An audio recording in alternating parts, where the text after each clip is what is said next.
So ito, yan. Check natin yung loob.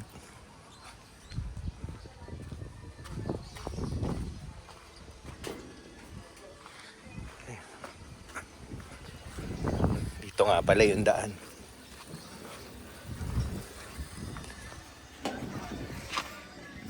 Knock knock. Ayan. Dito pala yung hangganan, dito yung magiging entrance ng bahay. Hanggang doon na. Tapos duplex to.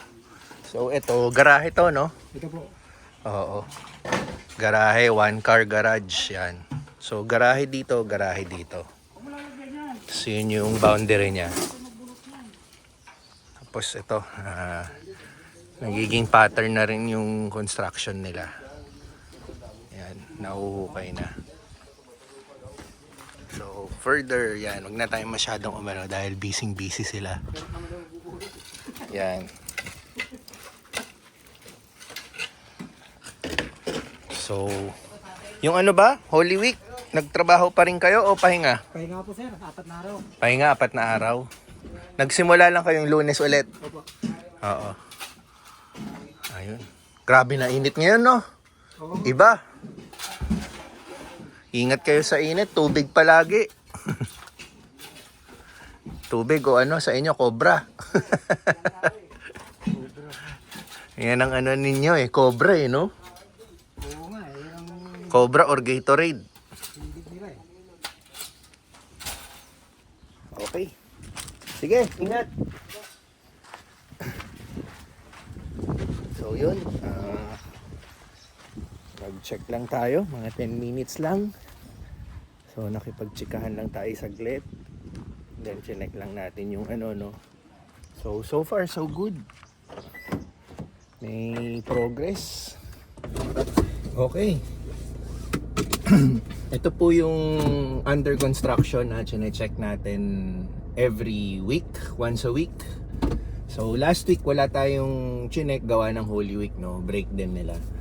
And the last time na na-check natin is before Holy Week. So after 2 weeks nakabalik tayo para i-check yung progress. So meron onting progress, tuloy-tuloy naman yan, no, hanggang matapos.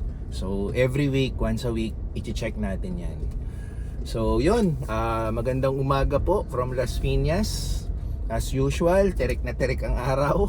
Mainit sa labas, kaya mas masarap dito sa loob ng kotse.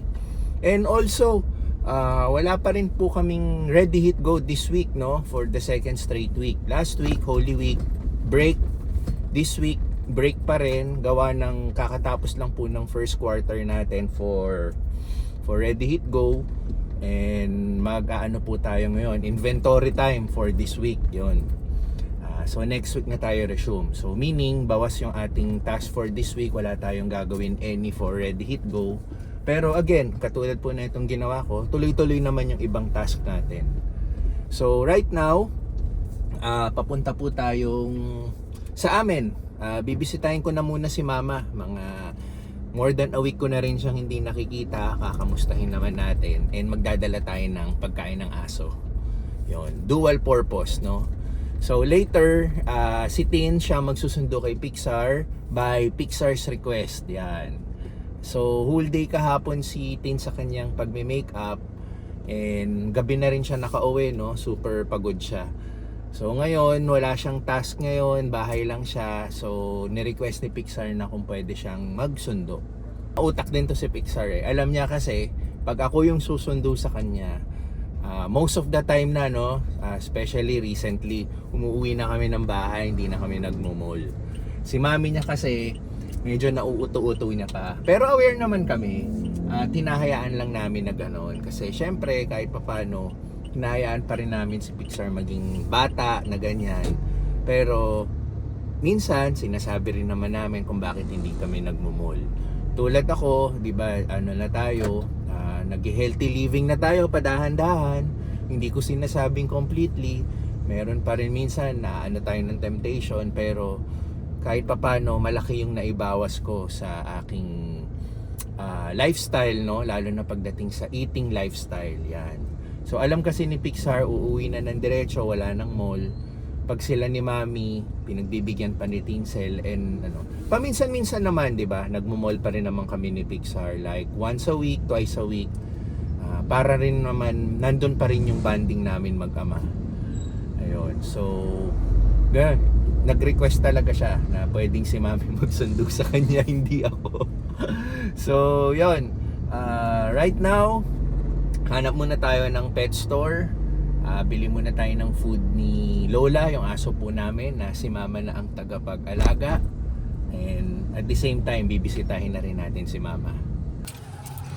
Okay, bili muna tayo dito sa RNG.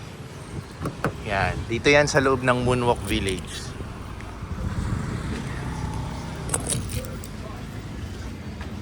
Morning po. Bibili lang po ng dog food, yung wet food po. Yun po. Goodest. Ilan po? Bigyan niyo po akong 5 po. Iba-ibang flavor po.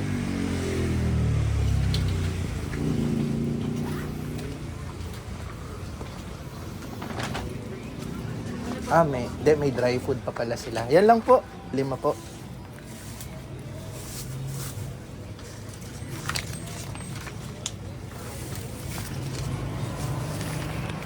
So as usual, ito yung binili natin, yung wet food kasi meron pang dry food doon, no? Ito si Kitty Cat, to. Papahinga. Alaga nyo po? Tapos binibigyan nyo na lang po ng food. Kaya pala sarap ng tambay dyan eh.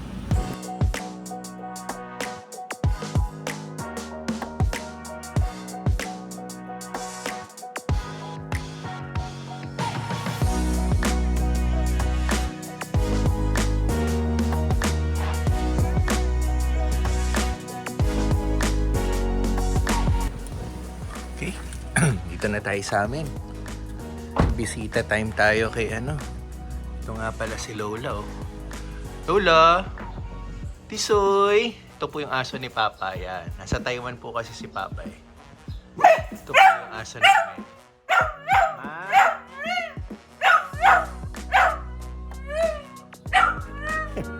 Tisoy! Ma? Init, oh. Grabe. Ito nga po pala yung street kung saan ako lumaki. Yan. Yung dito. Pabukas. Pasok ako saglit.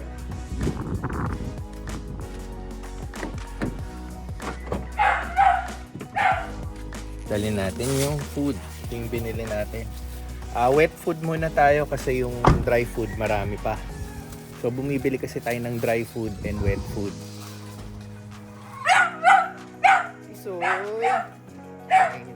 Tisoy ang name eh. Ito nga pala si Risa. Laging kasama ni Mama. Risa.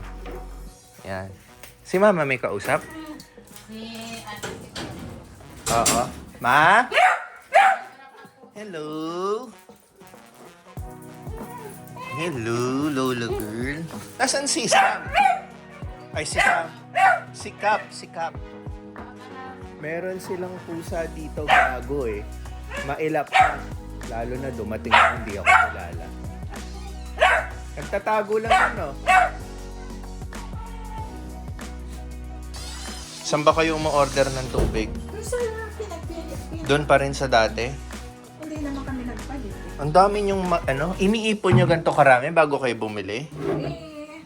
Pero may reserba pa kayo sa loob. Oo, Oh, Ma, say hi sa vlog. Ayan, tagal din tayo hindi nakita, 1 linggo mahigit eh. Ayun. So, hinahanap ko si Cap eh, wala. nandun siguro. Cap yung name ng pusa eh. Gusto ko sanang ipakita sa vlog eh, kaso lang wala eh. Andun yun. Silipin mo doon. Yan mo na, baka takot eh. Hindi. Kasi nandito ako, hindi ako kilala nun eh. Ito, si Tisoy. Ang aso ni Papa. Itong aso namin, si Lola, yan. Okay lang, Ma. Baka tulog dyan. Sige nga, silipin natin. Dito daw siya madalas magtago. Mga halaman ni Mama na Yung buntot lang niya, kita mo. dito. Yun. Saan? Ka dyan, oh. Dyan, dyan. Hindi ko makita, Ma. Umakyat ka dito. Ibaba. Hindi kita, mukhang nagtago pa. Yung puti. Wala, hindi ko kita. Nagtatago, talagang nagtago. Lalabas na lang yun. Init eh. Yun, lumabas si Cap. Ito si Cap. Uy, lumalapit. Yan si Cap. Mahiyain to eh.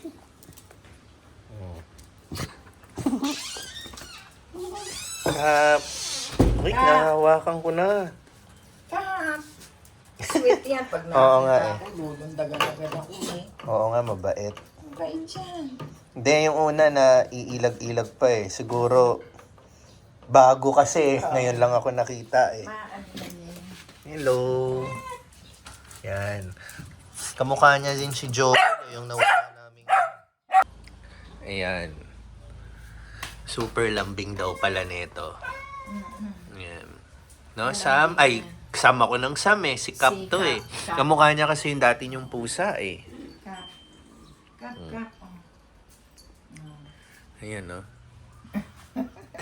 Dati ako sa pusa eh. Oo nga. Eh, syempre nag-iiba yung preference mo. Pusa at aso na ngayon. Pusa at aso. Oh, sige na ma. O sige, Na, thank you. nangangati na ako. O sige. Allergic na kasi ako. Hindi na ako pwede matagal ma-expose sa aso at pusa. Mabilis akong ma-allergic. Ito nga, inatsing na ako eh. Tsaka, unti-unti nangangati na. Bye! Okay, ma. Bye, Tisoy! Lola! Pag umalis na pala kayo, pairam mo nga sa akin prestige mo. Oh, sige. Para makapagano kami. Pwede ba yon? Hindi nila sisitahin kung Hindi sino. nila sinisita yung pangalan. Oh, sige. No problem. Paalala mo kasi makakalimutan ko yun eh. Susunod na lang. Ah, ito. Dumidede. Oh, ayan oh. Ayan oh. Dumidede kay Lola. Ito naman si Lola. Oh, wala ka namang gatas. Ayan. Vision niya na lang Oo. Galing. Hindi naman nasusugat si Lola yan. dyan. Hindi, siguro. Matulis ang pangil niyan eh. Ayan oh. Oo. Galing eh. Oh. Oo. Ginawa niya ng nanay si Lola oh. Ayan oh. Oo nga. Kap. Time to leave. Ayun nga po pala no, ina-allergy na ako pag matagal akong na-expose sa aso o pusa. Lalo na pag nandun, lalo na sa teritoryo nila. Except lang sa labas. Pero yung mga ganito, kung saan talaga sila nag-i-stay, pag pumunta tayo, mga after ilang minutes, mararamdaman ko na yung effect ng pagka-allergy ko sa kanila. So kanina yung nag-atching na ako, doon na nagsimula. Tapos ito, medyo nangangati na yung onting ano ko, kaya kailangan ko nang umalis bago pa lumala, no? So, okay. Nakapagkwentuhan tayo ng kaunti kay Mama at nakamusta na rin natin yung mga hayop. Ito, hanggang ngayon dumidede pa rin eh. Oh. Ayan, oh. Yan, doon pa rin siya kay ano eh. So, yon. Oras na para mag-workout naman. Yan. Kasi wala tayong pressure ngayon dahil si Tins ang susundo kay Pixar. So, ngayon workout time naman tayo.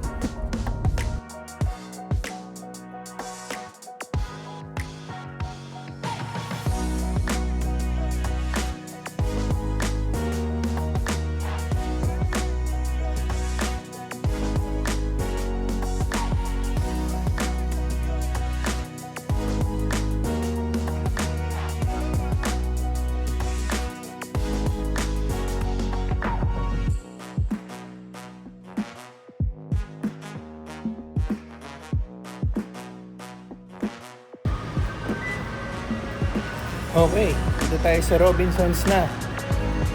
Kung mapapansin nyo, punong-puno ang parking sako dito sa basement. Kasi nga naman, grabing init sa labas, no? Ayan.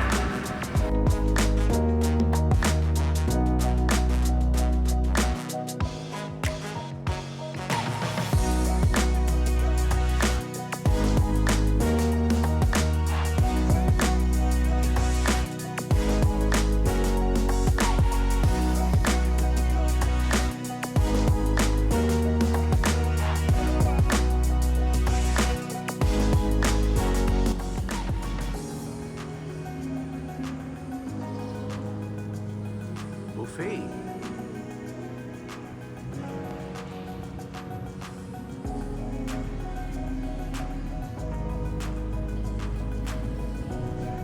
Indian food buffet.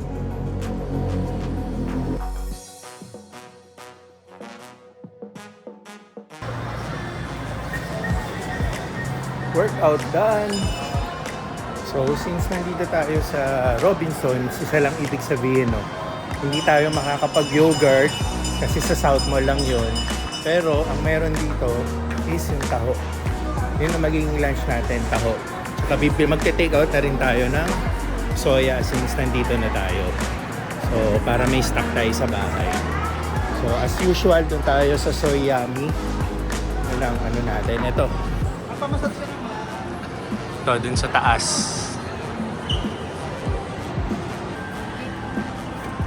Yan yung order natin. Regular hot taho.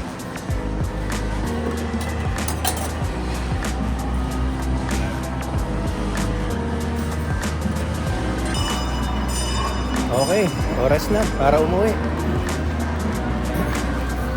Mag-take out tayo ng melon flavor and original flavor. Daming tao. Nakita ko. Ano bang meron dito? Co-event space, express lane. Tara, ano tayo? Dito tayo dumaan bago tayo pumuntang parking. Makimarites tayo.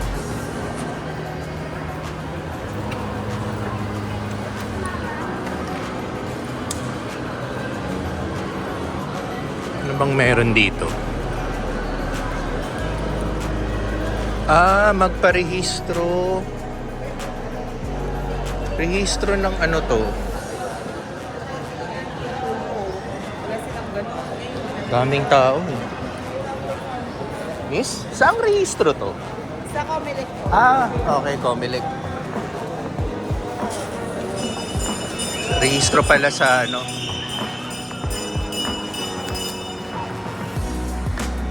Rehistro pala sa pagboto.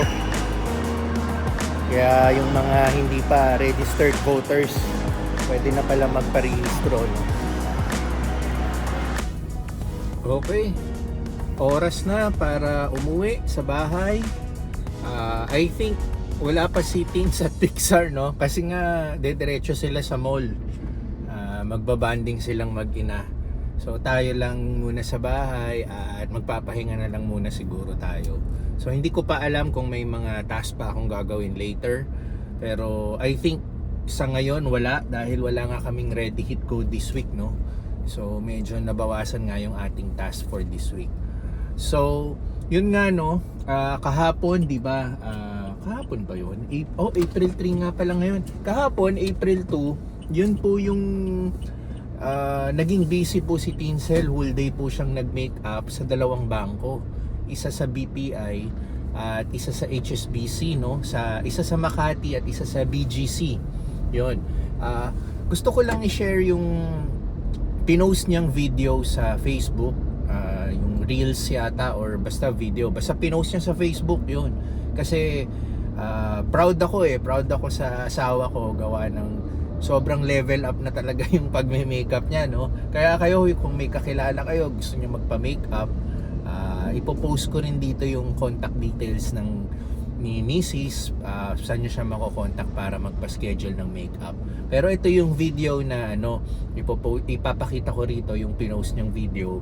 Kasi kaya ako sinasabing level up, CEO and presidente ng bangko ang kanyang kliyente, 'di ba? ng BPI, 'di ba? So sobrang nakaka-proud at pinagkatiwala sa kanya ang beauty or ang kagwapuhan ng CEO at presidente ng BPI. Yan. So anyway, without further ado, ito yung pinost na video ni Mrs.